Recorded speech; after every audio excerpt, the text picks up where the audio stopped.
Welcome students. This is English class standard 4. We are going to do today's second lesson, that is Aesop's fables. Okay. I am going to read the lesson and explain it to you, and then at the end of the lesson we are going to do the exercise part. Okay, so let's start with the lesson. Aesop's fables. Fables are short stories that have a moral or message for us. Something to learn and keep in mind as we grow up. आता fables म्हणजे छोट्या गोष्टी ज्या आपल्याला काहीतरी शिकवतात, moral देतात आणि एखादा मेसेज असतो, एखादी शिकवण असते आणि ते आपल्याला लक्षात ठेवायचं असतं. आपण मोठे होतात, तुम्ही जसे जसे मोठे होतात तसं तसं या चांगल्या गोष्टी आपण शिकायच्या असतात. Most of the fables have animal characters who think and act just like human beings. आता ह्या गोष्टी सांगण्याकरता माणसांच्या उपयोगापेक्षा जनावरांचं उदाहरण देऊन ह्या गोष्टी सांगितल्या गेलेल्या आहेत. तर अशा दोन गोष्टी या इसोप्स फेबल्स मध्ये आहेत. तर आता आपण सुरू करूया. तर next paragraph. It is believed that many of the fables were first told by a wise person called Aesop. आता हे इसोप स्पेलिंग आहे AESOP. हा माणूस हा पहिला माणूस होता ज्याने फेबल्स सांगायला किंवा लिहायला सुरुवात केली. ज्या शॉर्ट स्टोरीज असतात त्या लिहायला सुरू करणारा पहिला माणूस कोण? इसोप. तर Aesop lived hundreds of years ago in a country called Greece. ते ग्रीस ह्या कंट्रीमध्ये राहत होते. ओके. ही stories became so popular that people pass them from generations to generations. त्यांच्या गोष्टी एवढ्या फेमस झाल्या, प्रसिद्ध झाल्या की त्या एका पिढीपासून दुसऱ्या पिढीकडे सांगितल्या गेल्या. Many proverbs and sayings that we use today are based on these fables. ज्या म्हणी वगैरे आहेत त्या सगळ्या या फेबल्स या स्टोरीजवर बेतलेल्या आहेत. ओके. आपल्याला ज्या म्हणी ऐकू येतात किंवा चांगल्या वाक्य जी सुविचार असतात ते सगळ्या या गोष्टींवरनं तयार झालेले आहेत. Okay. Here are well known fables. या स्टोरीमध्ये या लेसनमध्ये दोन गोष्टी सांगितलेल्या आहेत. Okay. The first story is the stag at the pool. आता इथे स्टॅग म्हणजे काळवीट, म्हणजे मेल डिअर ज्याला म्हणतात, काळवीट. या जनावरावर ही स्टोरी बेतलेली आहे. So one day a beautiful stag came to a pool of clear water. As he bent down to drink he saw his own reflection in the water. एक दिवस हे काळवीट पाणी प्यायला एका तळ्याजवळ आलं आणि तिथे ते पाणी प्यायला वाकलं तेव्हा त्याला स्वतःचं प्रतिबिंब त्या पाण्यात दिसलं. He saw his own reflection in the water. Reflection म्हणजे प्रतिबिंब. He was delighted with what he saw. तरी स्वतःचं प्रतिबिंब पाहून एकदम खूप खुश झाला. Instead of drinking water he kept looking at his own reflection. तो पाणी प्यायचं विसरून गेला. पाणी प्यायच्याऐवजी तो स्वतःलाच तिथे पाण्यात बघायला लागला. How handsome I look. मी किती सुंदर आहे असं तो स्वतःशीच बोलायला लागला. He said to himself, how beautiful are these curving antlers. Antlers म्हणजे शिंग. माझी शिंग कशी नक्षीदार आणि सुंदर आहेत. How beautiful are these curving antlers. How they add to my beauty. ते माझ्या सौंदर्यात अजूनच भर टाकतायत. How graceful they look. They add to my beauty. How graceful they look. ते किती छान दिसतात, दर्जेदार दिसतात. Then he moved nearer and saw his legs reflected in the pool. नंतर तो जवळ गेल्यावर त्याला त्याचे पाय दिसले पाण्यामध्ये आणि he was quite disgusted. म्हणजे त्याला वाईट वाटलं, त्याला आवडलं नाही त्याचे पाय बघून. तो म्हणाला, look at my legs. They are so ugly. म्हणजे माझे पाय किती घाण आहेत, घाणेरडे आहेत. All spindly with small feet. Spindly म्हणजे थिन, बारीक, सुकडे. All spindly with small feet. पावलं माझी छोटी छोटी आहेत. Small feet. How I wish that nature had given me legs worthy of my stately antlers. Sorry. म्हणजे मला देवाने माझ्या हे पाय माझ्या शिंगांसारखे सुंदर द्यायला हवे होते. I wish the nature had given me legs worthy of my stately antlers. Stately म्हणजे खूप छान शिंग, stately antlers. Okay. As he was brooding in this way, the stag heard an arrow going swish across the pool. तो असाच complaint करत बसला होता तेव्हा त्याला एक बाण सपकन त्याच्या जवळून गेल्याचा आवाज आला. तो तो जेव्हा त्या तळ्याकडे उभा होता तिकडनं एक जोरात बाण गेल्याचा आवाज आला. At the same time he picked up the saints of a hunters. त्याला काही शिकारी आल्याचा भास झाला किंवा त्यांना वास आला. शिकारीना त्यांनी हेरलं की शिकारी येत आहेत या दिशेने. Okay. With a quick turn he bounded away. म्हणजे त्याने टर्न झाला तो आणि पळत सुटला. ते हरिण पळत सुटलं. His legs carried him swiftly into the forest. त्याचे जे छोटे बारीक पाय होते ते खूप जोरात पळू लागले swiftly into the forest आणि त्याला जंगलात घेऊन गेले. The hunters were hot on his trail but they were no match for his speed. तर त्या काळविटाची स्पीड एवढी होती, त्या हरणाची स्पीड एवढी होती की ते हंटर्स त्याचा पिछा करू शकले नाही. There were no match for his speed. They were hot on his trail. Hot on his trail म्हणजे they were about to catch हिम. त्याला धरणारच होते ते, पण ते त्याला पकडू शकले नाहीत कारण त्या काळविटाची स्पीड खूप होती. ते फार जोरात पळत होतं. Okay. The hunters were hot on his trail but they were no match for his speed. Soon the stag left the hunters far behind. Okay. तो काळवीट ते स्टॅगनी त्या हंटर्सना खूप मागे सोडून दिलं होतं. तो खूप पुढे निघून गेला होता. ते काळवीट खूप पुढे निघून गेलं होतं. The stag left the hunters far behind. Safe and out of the hunters reach the stag slowed down. Suddenly without realising it he walked into a thicket. आता सेफ झाला होता तो, हंटर्स पासून सेफ झाला होता. त्यांच्या reach पासून म्हणजे त्यांच्या आवाक्याच्या बाहेर होता. त्यांना हंटर्स त्याला पकडू शकत नव्हते. त्यामुळे तो स्टॅग आता स्लो झाला आणि without realising he walked into a thicket. त्याला माहित पण नाही की आपण झुडपांमध्ये गेलो. थिकेट म्हणजे झाडे, खूप झाडं, थिक झाडं असतात, त्याला थिकेट म्हणतात. तर suddenly without realising it he walked into a thicket. तो सुरक्षित आपल्या त्या जंगलामध्ये, झाडांमध्ये, झुडपांमध्ये घुसला. देर वर trees and strong branches growing close together. Thicket म्हटल्यावर खूप झाडं जवळ झाडं होती. स्ट्रॉंग ब्रांचेस म्हणजे झाडांना खूप फांद्या होत्या घट्ट आणि त्या खूप जवळ होत्या. देर वर trees with strong branches growing close together. And alas, अरे रे असं. The same antlers of which he was so proud got caught in the thick growth. त्याला त्याच्या शिंगांवर जो गर्व होता त्या शिंगा त्या फांद्यांमध्ये, झाडांच्या फांद्यांमध्ये अडकल्या होत्या. त्या नक्षीदार शिंगा त्याच्या त्या झुडपांमध्ये अडकल्या आणि त्याला गोत्यात आणलं. तो तिथेच अडकून पडला. तो काळवीट तिथे अडकून पडला. The stag tried to shake himself free. तो स्टॅग स्वतःला त्या फांद्यांपासून मोकळं करायला बघत होता, पण ते शक्य होत नव्हतं. But the more he struggle the more entangle his antlers got in the branches.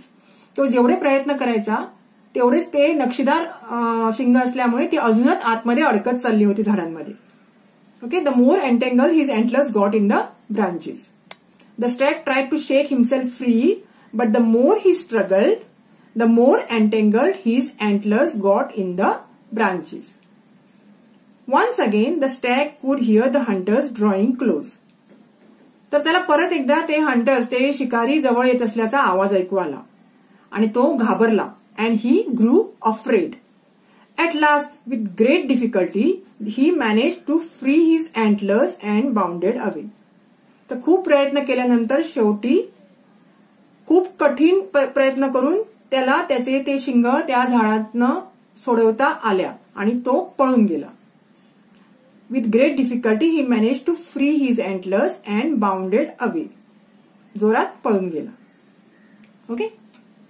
I realize now that my ugly feet saved my life. त्याला आता कळलं की त्याचे पाय, जे तो घाण दिसतो असं म्हणत होता, त्यांनीच त्याचा जीव वाचवला होता.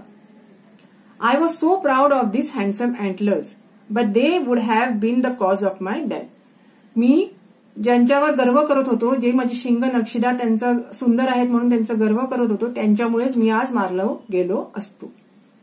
Very often we dislike the very things that are most useful to us. तर आयुष्यात आपण अशा गोष्टींचा तिरस्कार करतो ज्याचा आपल्याला खरा उपयोग असतो. ज्या वस्तू अनमोल असतात तर त्यांचाच आपण तिरस्कार करत असतो. आपण ओळखू शकत नाही की आपल्यासाठी काय चांगलं आहे आणि काय वाईट. हे या गोष्टीचं तात्पर्य आहे. ओके. ज्या गोष्टी आपल्याला आवडत नसतात त्याच आपल्या उपयोगी येतात बऱ्याच वेळेला. Okay. Now we'll go to the next story. The next story is The Dog in the Manger. मेंजर म्हणजे गाईचा गोठा असतो, त्याच्यात एक बॉक्स असतो, त्याच्यामध्ये गवत ठेवलेलं असतं गाईना खायला. त्या बॉक्सला मेंजर म्हणतात. ओके, तर आपण सुरू करूया ही गोष्ट. The dog in the manger. Once a dog was looking for a nice and comfortable place to lie down. एक दिवस एक कुत्रा आराम करण्यासाठी एक छान जागा शोधत होता. He came to the manger of an ox and jumped into the hay to rest. So he came to the manger of an ox and jumped onto the hay to rest. Ox म्हणजे बैल. तर तो त्या बैलाला जे खाणं ठेवलं होतं त्या बॉक्समध्ये, मेंजरमध्ये, त्या बैलाच्या गोठ्यात आला आणि त्या बॉक्समध्ये त्याने गवतात उडी टाकली आणि तिथे तो आराम करायला लागला, तो कुत्रा. It was a very hot afternoon. ते दुपार होती, तिथे तेव्हा खूप ऊन होतं. And after a while, the ox returned from the field. थोड्या वेळाने तो बैल शेतातून काम करून आपल्या गोठ्यात परतला. He had walked hard in the hot sun and was now quite hungry. खूप उन्हात खूप कष्टाचं काम करून तो बैल परत आला होता आणि आता त्याला खूप भूक लागली होती. He stood in his stall and was planning to eat the hay that was put in the manger for him. तो त्या गोठ्यात उभा राहिला आणि त्याचा विचार होता आता तर खाऊन घेऊ. ते गवत खाण्याच्या इच्छेने तो त्या बॉक्स जवळ, त्या मेंजर जवळ आला. However, when he reached for the hay, the dog saw him. तो त्या जवळ आल्याबरोबर गवताच्या तो कुत्रा त्याच्याकडे बघायला लागला आणि standing in the manger he began to bark loudly at the ox. तर तो उभा राहिला त्या बॉक्समध्ये आणि तिथूनच त्या बैलाला बघून मोठमोठ्याने भुंकू लागला. Each time that ox came near the hay, the dog snarled, barked and snapped at the ox. तर दरवेळेला जेव्हा तो बैल जेव्हा जवळ यायचा गवत खायला, त्या दरवेळेला तो कुत्रा दात काढून त्याच्याकडे भुंकायचा जोरजोराने आणि त्याच्या अंगावर जायचा. The dog snarled, barked and snapped at the ox. So he would not allow the ox to eat his hay. Okay. स्नाल म्हणजे दात काढून मोठ्याने जे कुत्रे करतात त्याला स्नाल म्हणतात. बार्क म्हणजे खूप जोराने भुंकणं आणि स्नॅप ॲट द ऑक्स म्हणजे त्याच्यावर उडी टाकायचा प्रयत्न करणं किंवा त्याची ऍक्शन करणं. He would not allow the ox to eat his hay. तो त्या बैलाला अजिबात ते गवत खाऊ देत नव्हता. Oxen are generally peace loving and patient animals. हे बैल जे असतात ते जास्तीचे भांडायला जात नाही किंवा ते शांत प्राणी असतात. But finally the ox got upset and spoke firmly. शेवटी त्या बैलाला राग आला, त्याने थांबून थांबून सहन केलं आणि शेवटी तो रागावला आणि बोलू लागला, एकदम रागाने बोलला. Spoke firmly. हे डॉग म्हणजे त्या डॉगला हाक मारून म्हणाला, if you wanted to share my dinner with me I would not mind. तुला जर हे गवत खायचं असेल, माझ्याबरोबर माझं जेवण शेअर करायचं असेल तर मला काहीही प्रॉब्लेम नाहीये. I don't mind but you neither eat the hay nor allow me to enjoy it. तुला हे गवत खायचं नाहीये कारण ते तुझं खाणं नाहीये आणि ते तू मलाही खाऊ देत नाही जे मला आवडते, मलाही ते एन्जॉय करू देत नाहीयेस. It is of no use to you. तुझं हे खाणं नसल्यामुळे तुला याचा काही उपयोग नाही, मग तू मला का त्रास देतोय. Then why don't you let me have my favourite food. तुला नकोय, तुला ते खाता येत नाही, ते तू मला का खाऊ देत नाहीयेस. माझं आवडतं खाणं तू मला का खाऊ देत नाहीयेस. Don't begrudge others what you don't enjoy your self. आता इथे बिग्रज म्हणजे दुसऱ्याला जे पाहिजे ते मिळू देणं, दुसऱ्याला जे आवडतं ते न देणं, त्याला जे हवंय ते मिळू न देणं, त्याला बिग्रज म्हणतात. Don't begrudge others that you don't enjoy your self. जे तुला एन्जॉय करता येत नाही ते दुसऱ्याला पण मिळू नये अशी जी वृत्ती असते त्याला बिग्रज म्हणतात. So don't begrudge others that you don't enjoy your self. तर स्टुडंट्स हे लेसन आता वाचून आणि एक्सप्लेन करून झालेलं आहे. आता आपण एक्सरसाइज पार्टकडे जाऊया. त्यातले काही पार्ट्स तुम्हाला तुमच्या पॅरेंट्स आणि टीचर्स सोबत करायचे आहेत, जे इथे व्हिडिओमध्ये सांगणे शक्य आहे. क्वेश्चन आन्सर्स आणि मिनिंग्स ते मी आता करते. Okay, let's get started with that. So the rest you have to do with your parents and teachers. तर आपण आता हे मिनिंग्स घेऊया. तर stag means a male deer. मग असं सांगितलं अ मेल डिअर, काळवीट किंवा अ मेल डिअर. स्पिंडली म्हणजे a very long and thin. Spindly याचा अर्थ व्हेरी लॉंग अँड थिन, त्याचे स्पिंडली लेग्स म्हणत होते ना तसं. स्टेटली म्हणजे ग्रँड, म्हणजे खूप मोठं, राजेशाही म्हणतो आपण तर stately is grand. Brooding, brooding म्हणजे thinking sadly for a long time, म्हणजे एकाच गोष्टीचं आपण कंप्लेन करत बसतो, रडत बसतो एकाच गोष्टीला धरून, त्याला ब्रुडिंग म्हणतात. डोंट ब्रूड वी से ना, so it's called brooding, that is thinking sadly for a long time. Hot on his trail, hot on his trail म्हणजे very close to him, about to catch him. Thicket, thicket means when many trees, bushes, etc. grow close together, they form a thicket. Thick शब्द आहे ना, त्याचा thicket म्हणजे जवळजवळ खूप झाडं झुडपं, दाट झाडी ज्याला आपण म्हणतो ना तसं. when many trees, bushes, etc. grow close together, they form a thicket. Manger, as I told you, manger is long open box in a cattle shed. मोठा बॉक्स असतो गोठ्यामध्ये गाईच्या, कॅटल शेड म्हणजे गाईचा गोठा, त्याच्यामध्ये लॉंग ओपन बॉक्स म्हणजे ज्याच्यामध्ये गवत ठेवलेलं असतं गायींना आणि बैलांना खाण्यासाठी. Cattle eat hay kept for them in the manger. Cattle eat the hay म्हणजे गवत, kept for them in the manger. नाव hay, what is hay? Hay is cut and dried grass. गवत जे सुकलेलं पिवळं होतं ते गवत बघितलंच असेल तुम्ही. कट अँड ड्राईड ग्रास, कापलेलं सुकं गवत. Used as food for animals, ते जनावरांचं खाद्य म्हणून वापरलं जातं. नाव stall, what is stall? Stall is a part of a cattle shed or a stable. म्हणजे गाईचा गोठा असतो, स्टॉल म्हणजे एक भाग, गाईच्या गोठ्याचा एक भाग म्हणजे stall. Now generally each animal has one stall for it self. प्रत्येक जनावराला एक एक स्टॉल असतो. म्हणजे गाईच्या गोठ्यात तुम्ही बघितलं असेल ते असे पार्टिशन्स केलेले असतात वेगवेगळे, त्याच्यात एक गाई एका पार्टिशनमध्ये असते, तसं पार्टिशन्स केलेले असतात. So begrudge, begrudge is be unwilling to give, be unhappy that someone is getting something. म्हणजे कोणालाही काही द्यायला जीवावर येणं किंवा कोणालाही काही मिळतंय म्हणून स्वतः अनहॅपी होणं, म्हणजे कोणाला काही मिळतंय म्हणून वाईट वाटणं, त्याला म्हणतात बिग्रज. ओके. आता थिंग्स टू डू मध्ये क्वेश्चन आन्सर्स आहेत, ते आपण क्वेश्चन आन्सर्स करूया. Answer the following questions. Now the first question, name the person who first told these fables. Fables were first told by a wise person called Aesop from Greece. Okay. Now the second question, what did the stag like about himself and why? The stag thought he was very handsome and graceful with his curving antlers because they added to his beauty. What did the stag like about himself? He liked the curving antlers, and he thought he was very handsome and graceful because this added to his beauty.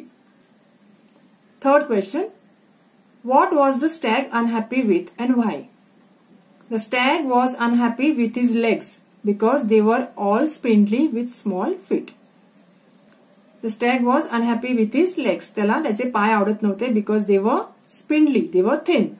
And with small feet, छोटे छोटे पाय होते, त्याला वाटले ते ugly आहेत. Okay. Third question, what did the dog do when the ox went near the manger? When the ox went near the manger, the dog began to bark loudly at the ox, and when the ox came near the hay, the dog snarled, barked and snapped at the ox. Okay, तर तो ox जेव्हा मॅन्जरच्या जवळ आला तेव्हा कुत्रा जोरजोराने भुंकायला लागला, आणि जेव्हा तो ऑक्स ते हे खायला, गवत खायला आला तेव्हा त्याच्यावर तो dog he snarled, barked and snapped at the ox. Now the fourth question is write the message of each of these two stories. आता या दोन्ही गोष्टींमध्ये, वेगवेगळ्या गोष्टींमध्ये तुम्हाला काय मेसेज मिळाला तो सांगायचंय. The first message is very often we dislike things that are most useful to us, so we should not जज थिंग्स ऑन देअर अपिअरन्स. तर बऱ्याच वेळा मी मगाशी एक्सप्लेन केलं त्याप्रमाणे ज्या गोष्टी आपल्यासाठी खूप उपयोगाच्या असतात त्यांना आपण हेट करतो, डिसलाइक करतो. Okay. So we should not जज थिंग्स ऑन देअर अपिअरन्स. त्या दिसण्यावरून किंवा असण्यावरून आपण त्यांना जज करायचं नाही. आपल्याला माहित नसतं की ते चांगले आहेत आपल्यासाठी किंवा वाईट आहेत. सो कुठलीही गोष्ट वाईट ठरवायच्या आधी विचार करावा. Okay. Second one is second message of the message of the second lesson, the second story is don't begrudge others what you don't enjoy yourself. You should also be happy with other people's happiness. तर आपल्याला ते मिळत नाही किंवा दुसऱ्याला मिळतं म्हणून वाईट वाटून घ्यायचं नाहीये किंवा जेलस व्हायचं नाहीये. तर you should also be happy with other people's happiness. दुसऱ्यांच्या आनंदामध्ये सुद्धा सहभागी व्हायला शिकलं पाहिजे. You should be happy with other people's happiness also. Don't begrudge others for what you don't enjoy yourself. Okay. आता मी इथे लिहून दिले तुम्हाला. Read aloud the following speeches from the lesson. Okay. आता इथे वाचून दाखवायची गरज आहे का मला?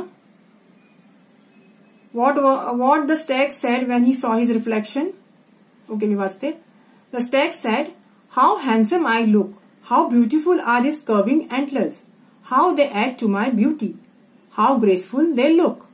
हे तो स्टॅग आपलं स्वतःचं रिफ्लेक्शन बघून म्हणत असतो. Second one, what the stag said at the end. त्या स्टोरीच्या एंडमध्ये, फर्स्ट स्टोरीच्या एंडमध्ये स्टॅग काय म्हणतो की I realize now that my ugly feet saved my life. I was so proud of these handsome antlers, but they would have been the cause of my death. Very often we dislike the very things that are most useful to us. Okay? Now the third one is, what the ox said to the dog in the manger. The ox said, "Dog, if you want to share my dinner with me, I would not mind it, but you neither eat the hay nor allow me to enjoy it. It is of no use to you. Then why don't you let me have my favorite food? Don't begrudge others what you don't enjoy yourself." Okay? Got it, students? हे बघ, तिन्ही वाचून दाखवले मी तुम्हाला. आता third one काय आहे? Find the smaller words hidden in the following words. आता हे फॉलोइंग वर्ड्स दिले आहेत तुम्हाला, त्यातला हिडन वर्ड म्हणजे मेन वर्ड कुठला आहे तो सांगायचा आहे. तर फर्स्ट वर्ड आहे रिफ्लेक्शन. रिफ्लेक्शनचा रिफ्लेक्ट हा शब्द आहे. डिलाइटेडचा डिलाइट आहे. Graceful grace. Hunter hunt. Thicket thick. Growth grow. Dislike like. Afternoon noon. Firmly firm. आणि अपसेट सेट किंवा अप सुद्धा होऊ शकतो. I have written the set.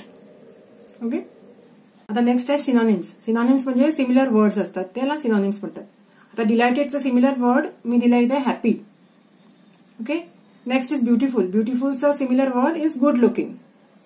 Disgusted is unhappy.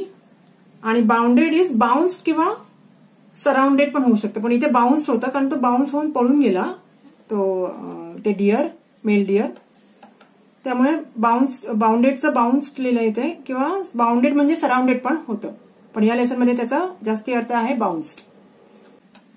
आता स्टुडंट्स हे जे 5th, 6th आणि 7th क्वेश्चन्स आहेत ते तुम्ही तुमच्या टीचर्स बरोबर करायचे आहेत किंवा तुमच्या पॅरेंट्सचा हेल्प घेऊन करायचे आहेत. तर आता माझं शिकून झालंय. I have explain this lesson thoroughly to you. I hope you like it and you understood the lesson. If you like this lesson, please share this video with your friends so they can also learn this lesson and understand this lesson. So bye bye for now. Take care and I'll be back with a new video and a new lesson. Okay? Till then, bye bye.